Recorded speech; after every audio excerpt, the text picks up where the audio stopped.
What's up, everybody? Welcome into the CBS Sports Network, where we're going to spend the next hour talking about all of college hoops recruiting, the NBA draft, and even how the NBA draft trade deadline affected the race for the big three. Of course, that's AJ DeBonsa, Darren Peterson, and Cameron Boozer. Put them in whatever order you want. But first, we are going to talk about the recently released 2027 recruiting rankings. And listen, I know that nobody's thinking about juniors in high school right now. Most college coaches aren't thinking about juniors in high school either, but we are doing the due diligence and getting everything ready to go. Joining me to help break it down is Travis Branham. And Trav, before we get into it, I want to get your perspective on the class as a whole. Bossy and I just last month were talking about how this is a group that has really yet to see the big names jump to the forefront like we've seen in some of the more recent classes, specifically the college freshman class right now. There is no Boozer, there's no DeBonsa, there's no Peterson or Flagg. There may not even be a Stokes.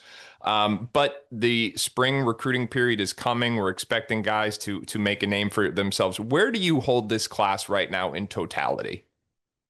Yeah, if you guys follow recruiting very closely, especially here at 24/7, you'll hear the phrase, not all classes are created equal, quite a bit, especially from me, something I talk about quite a bit. And this 2027 class is certainly not created equal with the 2025 or even the 2026 recruiting class. And we talk about 2026 is a weak and down year overall. And frankly, this class of 2027, especially following the reclassifications of guys like Baba Oladotun and Bruce Branch, it's very weak, and it's looking to be one of the weaker classes that we've seen, I would say, since 2023, where it was really a mystery of who was going to be the number one player overall in that class. So right now, there are some good players headlined by our number one player, Marcus Spears Jr., but he is not, as you said, an AJ DeBanza, Cooper Flagg type, or even a Tyron Stokes, who's a phenomenal talent, but he is a very good basketball player. And so for the fans that follow us along, they have that expectation that those top three in this upcoming 2027 class to have the same expectations of what we're seeing in college basketball right now is very unrealistic for what is coming in high school basketball in the years ahead. All right, let's talk about those top two, Marcus Spears Jr. and CJ Rosser, because there was a lot of internal discussion, dare I say debate, about who should be number one. Spears retains that spot for now. But I think there was a number of people, and I don't want to speak for you, but make the case to me about why. Let's start with Spears. I think the reason why he remains number one is he's still just like a baby deer, right? I mean, this guy is got all the tools. He's fluid, he's long, he's athletic. The defensive versatility is off the charts. He's a southpaw, quick off his feet around the rim. He's got some touch and shooting potential. So it's easy to see how the tools could all come together. But this guy is a long way from a finished product. He doesn't necessarily take over high school games right now, never mind being ready to come in and be an offensive alpha. Now, conversely, CJ Rosser is someone who may be a little bit more dynamic with that offensive talent. So I did want to ask you about him. What would the case be for CJ to have a legitimate chance to take over that top ranking in the months to come? Yeah, I think when it comes to projecting long-term upside and potential, I think CJ probably has the highest upside of anybody in this class. 6'10", he's long, he's a good athlete, he's got pop off the ground, and what is really special about him is his ability to shoot over the top of the defenses on the offensive end of the floor. He can step out, make shots from three, and off the catch and pull from mid-range. The things that we want to see that I think he can take his game to a new level, I think impacting the defensive end of the floor a bit more, being more physical. He is not the strongest kid right now. He's very lean and wiry. So adding some more weight, getting stronger, more physical, and impacting the game on both ends of the court. And also, again, using that size and length to body mismatches down in the post. I think there's different elements that he can add with the gifted or with the gifts that he's been blessed with to impact winning. But when it comes to Marcus Spears, the talent level and the motor, the energy that he plays with, he's established a high floor with how he impacts defensively. Now, offensively, as I'm saying, like CJ is more gifted offensively. There's a lot more to like there, but Marcus Spears right now, he impacts winning, and he's got to roll at the high major level to do that. Yeah, the battle for number one is going to continue. And again, right now, everyone's talking about college basketball. They're talking about seniors in high school. The transfer portal is on the horizon. But this junior class is very soon going to come to the forefront because the grassroots season is right around the corner. And sooner than later, it's going to be July and everyone's going to be focused on this group. Let's talk about someone who was a big riser and has taken over as the #1 ranked point guard in the class. Beckham Black, who is the younger brother of Orlando Magic guard Anthony Black. He made a big jump, and he did this despite the fact that his high school team has lost, I think, 5 games this season. So what was it, Trav, that allowed him to make that jump despite this star-studded roster not necessarily winning to quite the degree that we have expected in recent months? Yeah, frankly, I think there's 3 players in the conversation. I've mentioned Beckham Black in the conversation for #1 behind the scenes with you guys. You have? Personally, to me, he is the best junior player in the national class of 2027 right now. The way he impacts the game, he just does it in so many different ways. He's extremely tough, extremely competitive. He's got this like silent, quiet killer confidence about him, but elite feel, sees the floor extremely well, makes the people around him better. I've seen him multiple times this year. I've seen him go for nearly triple doubles on several occasions. He's nearly averaging a triple double with the Southeastern Prep Academy team. So this is a guy that can score, get downhill, get to the rim, make those around him better. He's a tough defender, really good positional rebounder. And also, he's really improved as a shooter from 3. So when you see all this come together throughout the course of the season, he's playing some really high level competition throughout the course of the season. He's producing at an extremely high level. CJ Rosser is his teammate, but Beckham Black has been the best player in this 2027 class for his team. And also, in my opinion, in the national class 2027.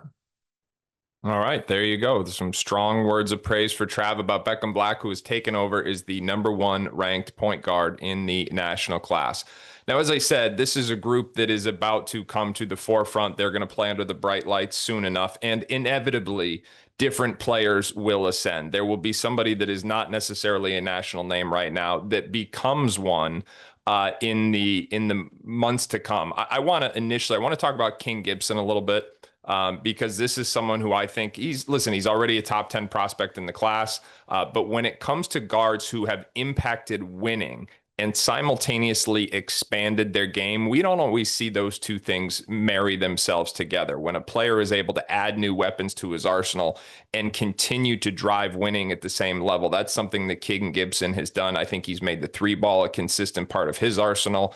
Spire is as successful to date as just about any high school team in the country. Obviously, he followed Kevin Boyle there from Montverde Academy. So this is someone that I'm really enthusiastic about. You can make the argument that he's already made the name for himself, although I think there's more of that in the coming months. But as we fast forward to the spring and the summer, give me one player that you look at and you say, you know what, I think this guy is going to make a big name for himself sooner rather than later. Yeah, it's RJ Moore. He's the son of Ricky Moore, a former UConn assistant, a big name up there at UConn. And he's a 6'6", borderline 6'7" guard who can really drill shots out on the perimeter. He's got extremely advanced footwork on the perimeter with elite shot preparation. One of the best movers off of the ball in high school basketball with his ability. He just is very aggressive in hunting shot opportunities off of the ball, but also has feel with the ball in his hands. He knows how to use his body to get to his spots downhill. He's averaging over 18 points and 8 rebounds a game this high school season through 24 games, according to Synergy. So he's producing at a high level, and all the tools are there. The skill set as a shot maker from the perimeter at volume is there. So I think when he gets out on the road this spring, he is quickly going to make an impression on college coaches. All right, the guy I want to highlight is Jaylon Lyons. This is someone that first came across my radar last summer, and I really liked him. I liked his just natural instincts for the game. You can, when you watch, sometimes you can just tell that some kids see the game at a more instinctive level than others, and he, to me, was one of those such players. He's also a good athlete. He's also got terrific positional size at the point, 6'3".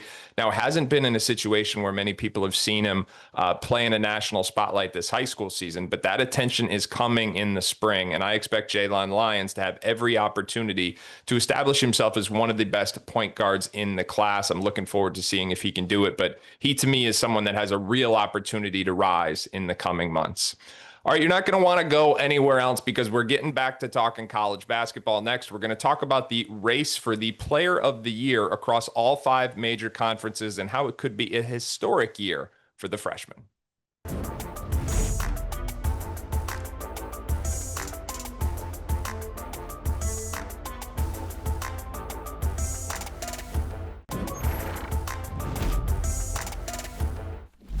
Welcome back into the CBS Sports Network. We just talked a little recruiting. Now it's time to talk college basketball. As we all know, this is a historic freshman class, both in terms of their production and their potential. I've got a updated mock draft following last night's NBA draft trade deadline. And spoiler alert, the first 8 picks in the draft are all freshmen. 9 of the first 10 are freshmen. But that sometimes is an equation based on upside. When we talk about who's the best player in college basketball, that can be a different discussion, but this year it's really not. So what we're going to do now is we're going to talk about the player of the year race in the 5 major college basketball conferences and show you that 4 of the 5 could very well go to a freshman. Let's start with the Big Ten. And Trotter, I know this is your neck of the woods, so I'm going to start here. At the beginning of the season, I would have said there was an absolutely 0% chance that Keaton Wagler was the Big Ten Player of the Year. I would have said there was about a 75% chance that he ended up redshirting for Illinois, but it has actually turned out to be the opposite. Where do you have Wagler right now on your ladder for Big Ten Player of the Year? Yeah, he's actually number 1, and that's kind of wild that it's gotten to this point this quickly. He's been one of the most productive freshmen in all of college basketball, and he's really taken the reins as the dude of this Illinois team. And it is shaping up to be pretty historic because no freshman has ever won Big Ten Player of the Year. Even Greg Oden, who was unbelievable for Ohio State back in the day, finished second to Wisconsin's Alonzo Tucker. So Wagler's doing some really, really historic stuff. And honestly, all of it looks real. He makes the right play every single time. He's a terrific, terrific shooter.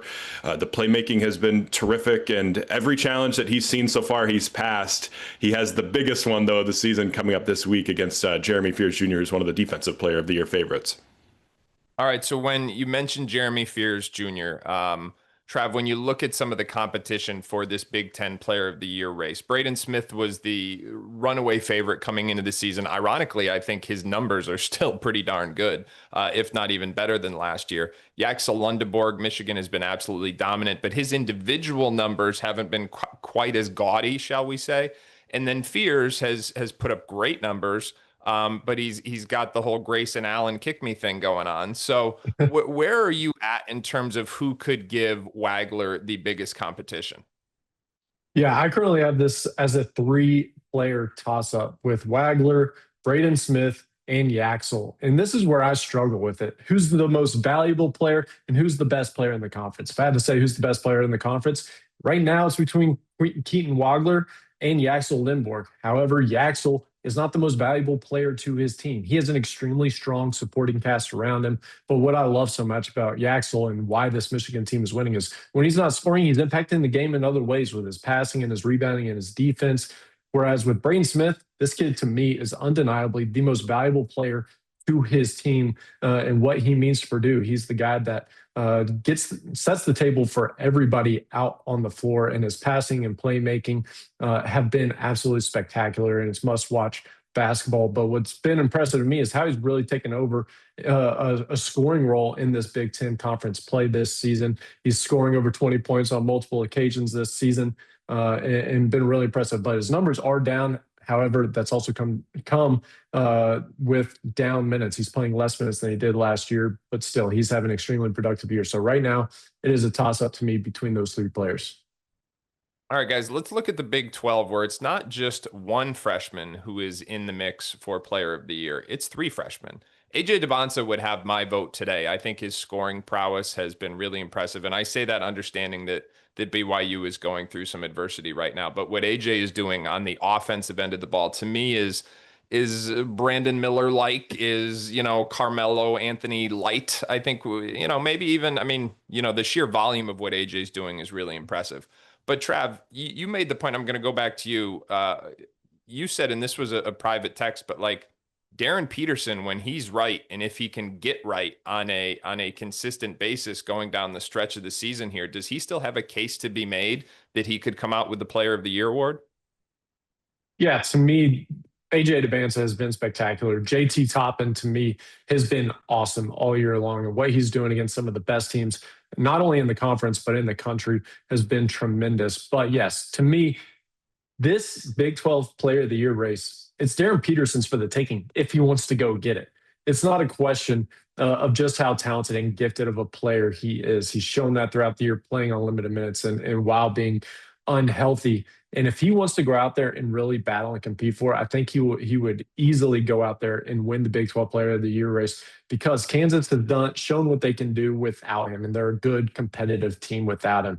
But with him, they can be a Final Four run, and that would be an or a Final Four team, and that would be an ultimate separator for Darren Peterson in this case for the Big 12 Player of the Year. Trotter, Kingston Flemings is the third freshman in the Big 12 who could make a case. I think some of the upperclassmen, Trav mentioned him, JT Toppin, Joshua Jefferson. I'm just going to keep calling him the best player in college basketball that the common fan has never heard of. He's awesome.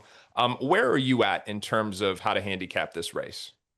It's annoying because even though I think Arizona is probably the best team, I don't think they have a guy that could theoretically win it. So my tiebreaker is like, if Iowa State wins the league, Joshua Jefferson is my player of the year. He's been unbelievable in every facet. If Houston wins the league, I think I got to go Kingston Flemings as the Big 12 player of the year because he has been, pound for pound, like as fun to watch as any player and just how effective he is. I've called him like a NFL running back with his jump cuts. He just explodes off the tape and creates so much separation.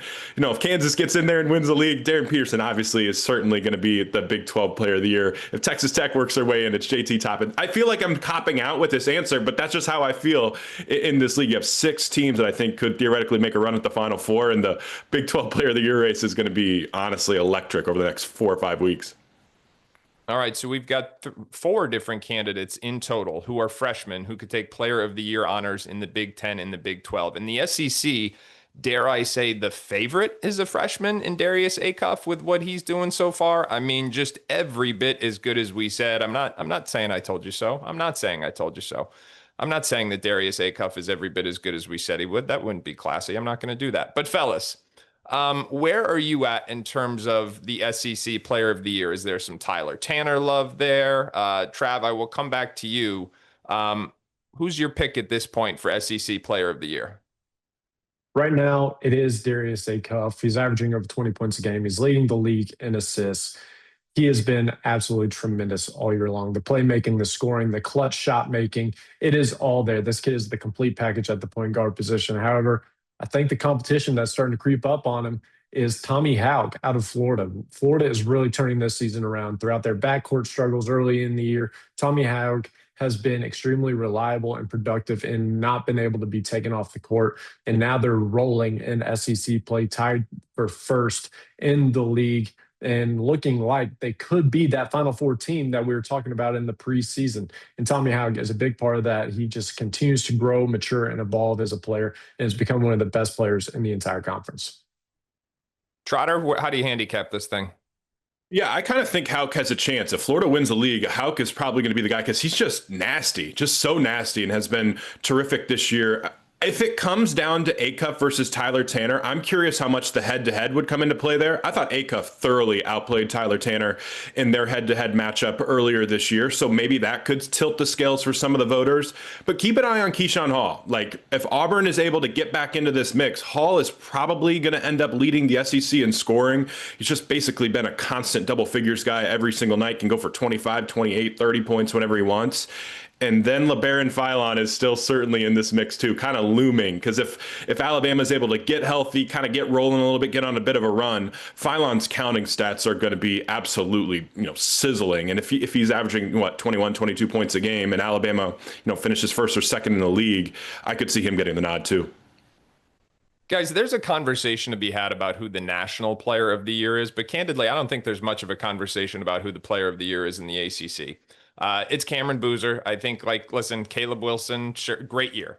Take nothing away from him. This head-to-head matchup, maybe outplays Boozer tomorrow, and the conversation has a different tilt on Monday. But as it stands right now, I think Cameron Boozer, the clear front runner for ACC Player of the Year, and so that is 4 of 4. That is Keaton Wagler in the Big 10, maybe AJ Debance in the Big 12, Darius Acuff in the SEC, Cameron Boozer in the ACC. That would be unprecedented, historic stuff in terms of run of the freshman winning player of the year awards in the biggest conferences in college basketball.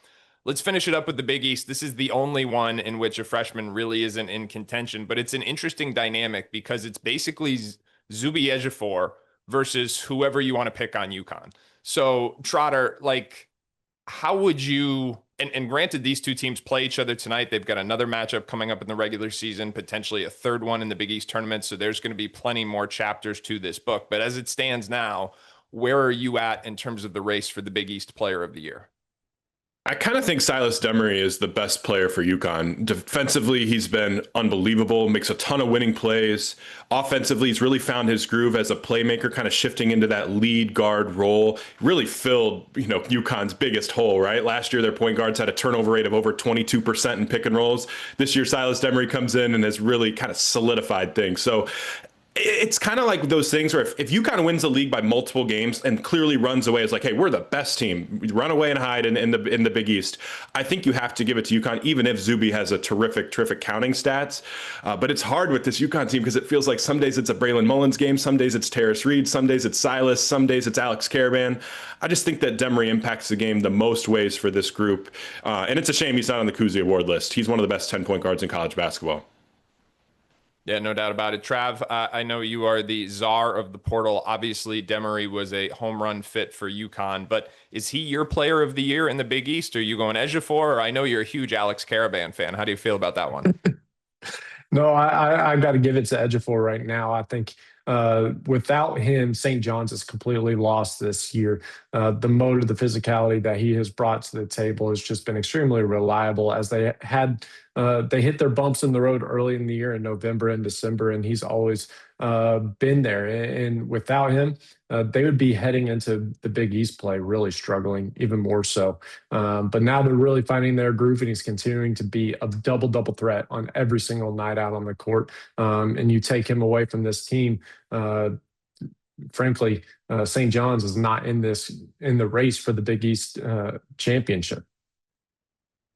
Yeah, I think that's fair, and I think it's going to be really interesting to see if UConn just kind of if it becomes cannibalistic, even if they do take the league championship with Caravan, with Demery, with so many others who could make a claim for it. Terrace Reed has been phenomenal. He's been on the floor solo ball, can carry the offense when he gets going, so it's going to certainly be interesting. Speaking of UConn and St. John's, they go head to head in just a few hours, and in a few minutes, Trotter and I are going to break down the X's and O's of that and a number of other head-to-head rivalry matchups coming up in the next 48 hours. Don't go anywhere. You're watching the CBS Sports Network.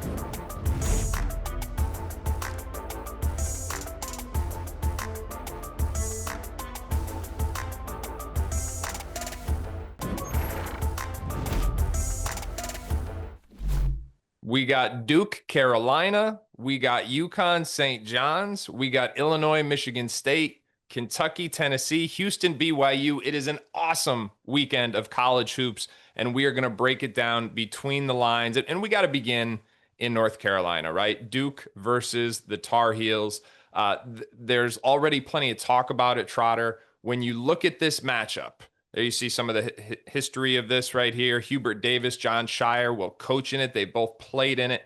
This matchup, to me, what I worry about, what I would pinpoint as the maybe turning point of this game is how North Carolina's bigs can scramble defensively against a Duke front court that can stretch you to the perimeter. Cameron Boozer, he's shooting it well all season long. Patrick Ngumba, he's got the freedom to step out and shoot the ball. How does Vasar? How does Wilson? How do they get out there if they are forced to scramble? That, to me, is one of the pivot points of this game. What are you looking at?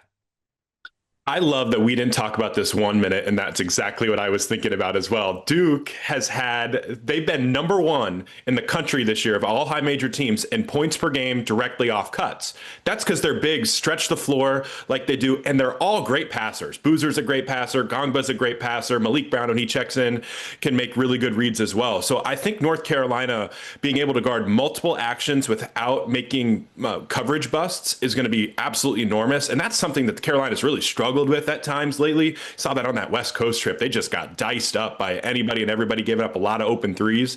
So Duke's offense is layered. They create great shots. They've been a real force of pounding it into the paint as of late. And if Carolina can just stay sound defensively, that is going to be huge. So that is certainly the aspect there, but it kind of feels like the front court for Duke is awesome. The Carolina's front court is awesome.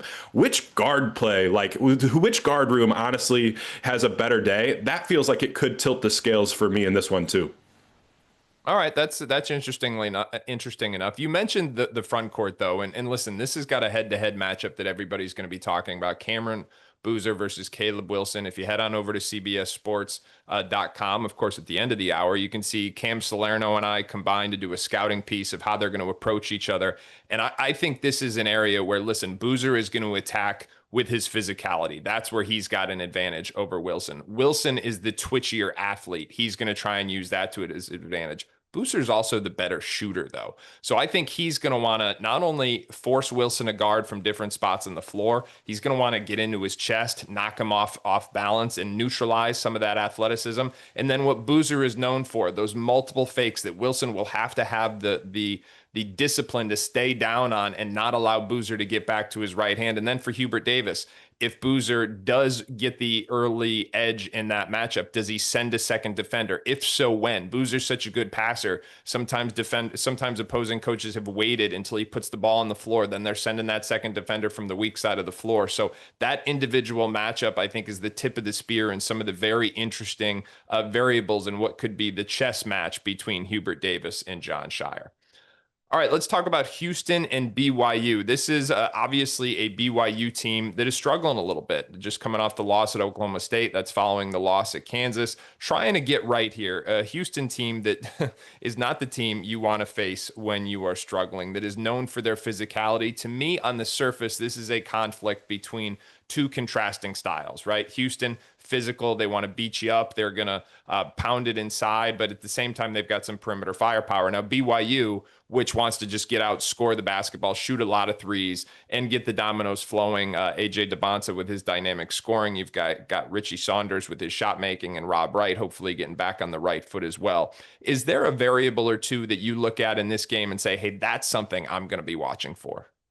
Yeah, I'm just more curious about the shot quality, to be honest. BYU shot quality is usually terrific. They get a lot of shots at the rim. They get a lot of shots from three. They also get AJ DeBonsa mid-post backdowns, which is not an analytically sound shot for many guys, but for AJ, it's a good shot. You kind of compare that to Houston. They don't get a lot of analytically heavy, great shots. Like, it's a lot of mid-range jumpers. It's a lot of pull-ups. It's a lot of tough contested jumpers in their portfolio, but they make up for it with just terrific offensive rebounding. So can BYU keep Houston off the offensive glass and keep them away from, those kick out second chance opportunities for threes? That's going to be huge. And I think there's a way where BYU could math their way to winning this game, but nothing matters if you can't get stops. And BYU's defense has gone AWOL lately. It just got absolutely gouged by Oklahoma State, fouled way too much.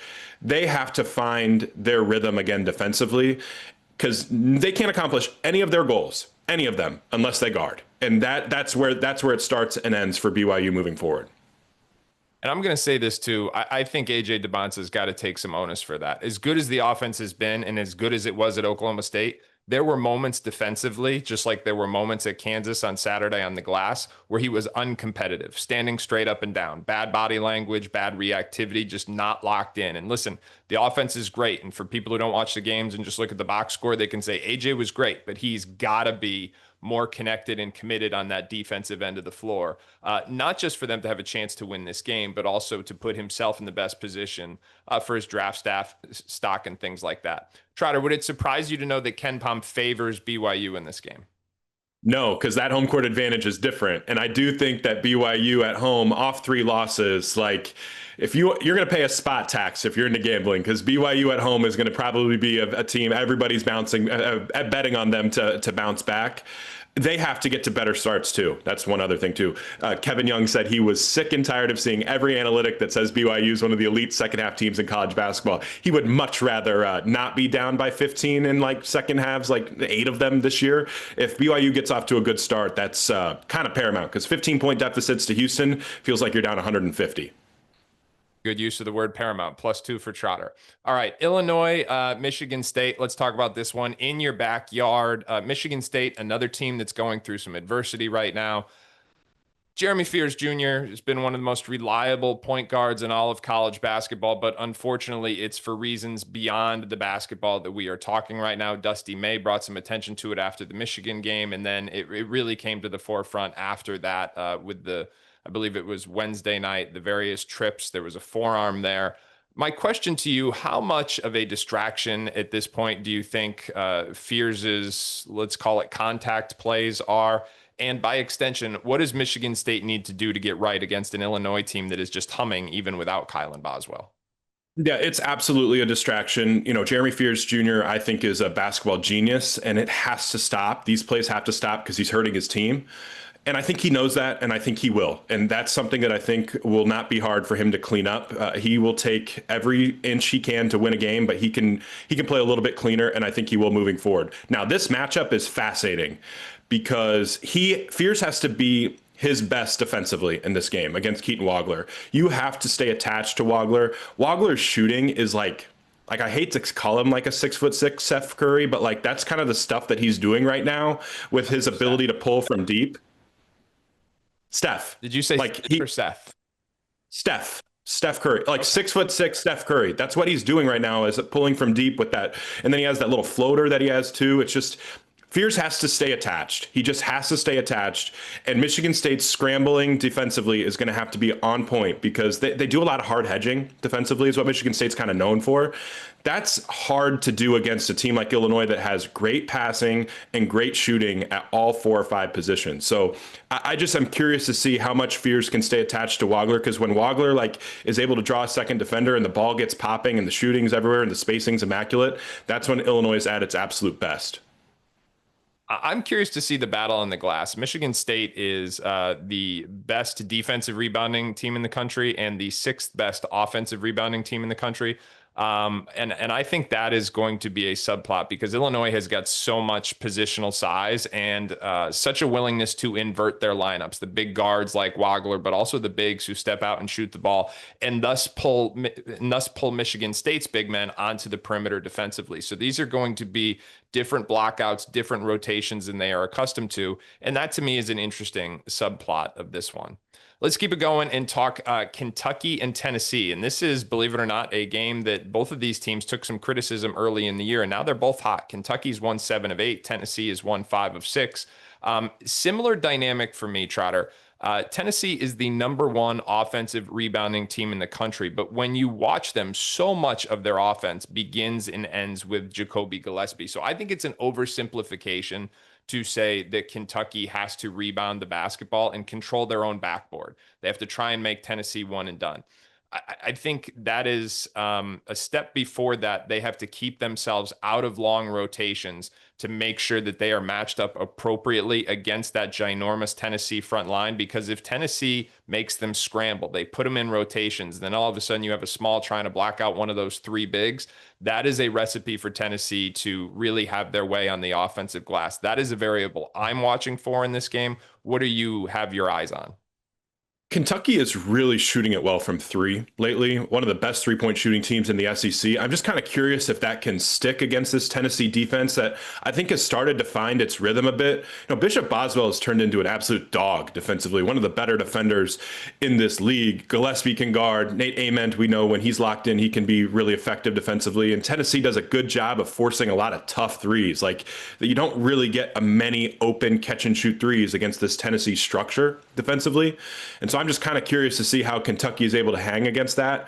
Physicality wise, like Tennessee will maul you. Like, they got defensive ends in this front court that they can trot out there.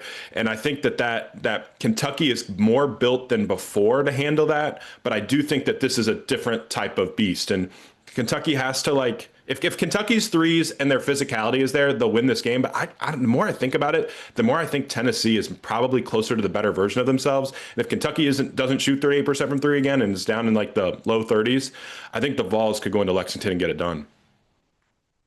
Three keys for the UConn St. John's game for people to watch. Number one, free throw discrepancy. UConn does not draw a lot of fouls. They do tend to commit some fouls. St. John's inversion of that. They get to the free throw line a lot. They don't commit a ton of fouls. Did I say that right? I think so. So what that sets it up for, those poor refs, man. Those poor refs. It's going to be interesting to watch as Dan Hurley and Rick Pitino go back and forth on those three poor souls tonight. Second variable to watch, the tempo of this game. St. John's is in the top 40 in the country in terms of their offensive pace.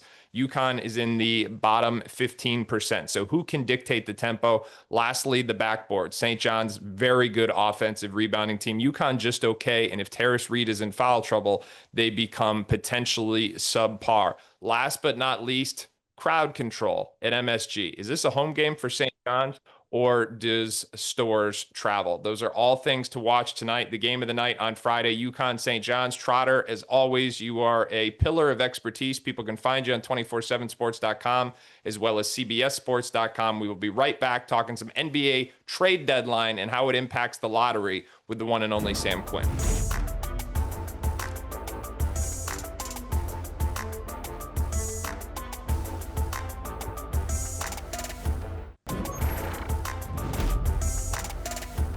We don't usually talk NBA on this show, but the NBA trade deadline was tomorrow. And let's just say some of the moves are going to greatly inform the race for the big three: Darren Peterson, AJ DeBonsa, and Cameron Boozer. So joining us today is Sam Quinn, who is always on top of this and super insightful. So Sam, I want to go through some of the teams that are just in different positions to challenge for this. And I think it's worth noting right off the bat, like, hey, Sacramento, they were bad before the deadline. They're bad after it. Same for Brooklyn.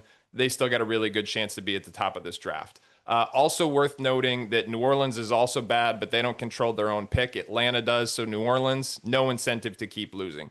You're looking at some of the teams with the highest probability to finish in one of those top three picks. Sam, first team I want to ask you about is Utah, because they made the deal for Jaren Jackson. They're going to team him up with Lauri Markkanen. Keontae George is having that breakout year. Walker Kessler will be back next season. This looks like, okay, they're ready to compete, but they are not necessarily incentivized to compete until next year. Can you explain why? Yeah, the Utah Jazz owe a top 8 protected first round pick to the Oklahoma City Thunder. Anybody wants to keep a top 8 protected pick, you really need to keep it if the alternative is giving it to the Thunder, because don't the Thunder have enough already? Utah is actually like about as aggressive when it comes to, let's say, managing their lineups and optimizing their lottery odds as any team in the NBA. Austin Ainge had to kind of shoot down the idea they were going to keep doing that last offseason. Well, last night they lose to Atlanta by 2, and Lauri Markkanen only plays 23 minutes. So I suspect they're going to be pretty aggressive about keeping that pick. Jaren Jackson coming in, I think by all accounts is ready to play and soon should debut for the Jazz. I would not be surprised if they found some creative reasons to get him off of the court in these next 2 months, because keeping that pick is paramount, right? Like, you look at that top three, AJ DeBonsa playing at BYU, he's a hometown guy. Cam Boozer, his dad Carlos played for the Jazz for years. So getting a top 8 protected pick and hopefully getting into that top 3 could change everything for Utah. Rolled ankles coming to Utah in coming weeks is what Sam is telling us. Let's talk about the Wizards, because this on the surface is another team that made a deal to try and compete, right? Anthony Davis is in, Trae Young is in, but again, they are incentivized to lose. Almost the exact same scenario. They need to finish in the bottom 8, otherwise they lose their pick to the Knicks. So Sam, is it just a foregone conclusion that we shouldn't expect to see AD until next season? That would be my expectation. So Anthony Davis has a wrist injury. Earlier in the season, there was some debate about whether he was going to have surgery that would have knocked him out for the year, or if he was going to try to rehab it and come back in March. He didn't have the surgery then. I would not be surprised if they circle back and reconsidered it now. Washington obviously does not want to give up that top 8 protected pick to the Knicks, but I think you also look at their situation. Yeah, they've been in the bottom of the league for a long time. They have Alex Sarr, they have Keyshawn George. I don't know that they have that one guy you can point at and say, this is the reward of having been bad for this long. Like, at least with Utah, Keontae George has gotten so good that you can say we feel confident we have a future all-star. I don't know that Washington has that player, so getting that player in this loaded 2026 class is going to be paramount. And then next year with Trae Young, who also hasn't played for the Wizards since getting traded there, coming back, like maybe you're looking at a play-in team, maybe you're looking at a playoff team. I don't think Washington expects to be in the bottom of the league much longer, so maximizing this year's pick is essential. And they also did it without giving up any of those big young assets like Sarr, Johnson, George, Coulibaly, any of those guys. So really interesting there. My favorite one is Indiana because, listen, the Tyrese Halliburton injury was awful, but the silver lining was it was exceptionally well timed and setting that up for almost like the Tim Duncan San Antonio lottery pick, right? Like if you're going to be bad one year, do it in an all-time draft where you've got a chance to really strike gold. But then they go out and trade for Ivica Zubac.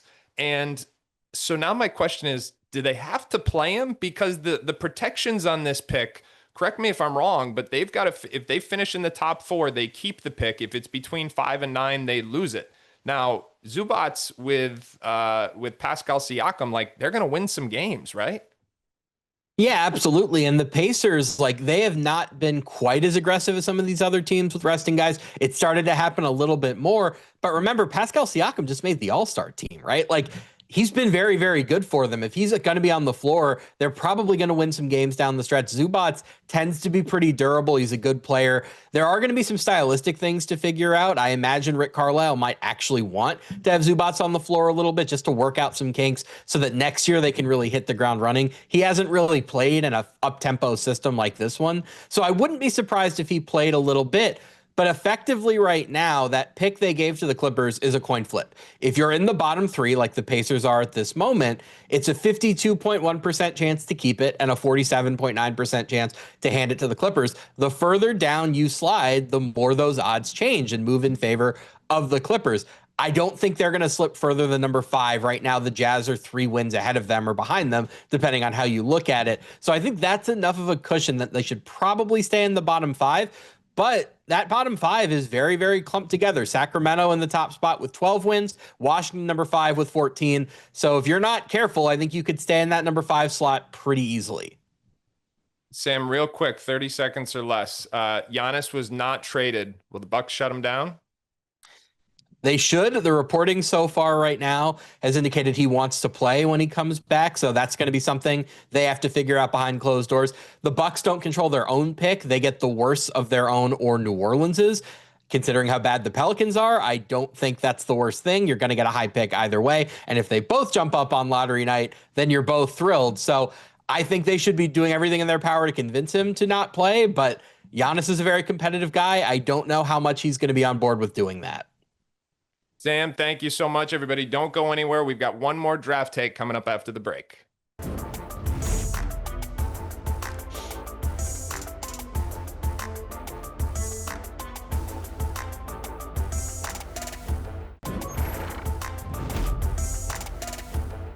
If you sensed a theme for this show, well, then you're very astute. We were talking about the freshmen who not only project to be the top 8, maybe 10 picks in the NBA draft, but are also set to win Player of the Year races at an unprecedented rate in the best conferences in college basketball. Sam Quinn just broke down how NBA teams are actively curtailing their rosters and the rest of their regular seasons, all for a chance to draft the likes of Darren Peterson, AJ DeBonsa, Cameron Boozer, and others. But we're going to have lots more draft talk. In fact, in just about 2 hours, right here on this channel, CBS Sports Network, we'll be on HQ Spotlight, revealing a brand new mock draft, taking into account everything we saw during this week's NBA draft trade deadline, projecting who may pick where and what players would best fit them. You're not going to want to miss that. It's going to be at 3 o'clock Eastern time on the CBS Sports Network. Between now and then, you can head on over to the CBS Sports College Basketball YouTube page and find all of our content, past shows there, as well as work from my friends John Rothstein, Matt Norlander, Gary Parrish, and others. Again, the CBS Sports College Basketball YouTube page, and we'll see you at 3 p.m. Eastern time right here on the CBS Sports Network for our updated NBA mock draft.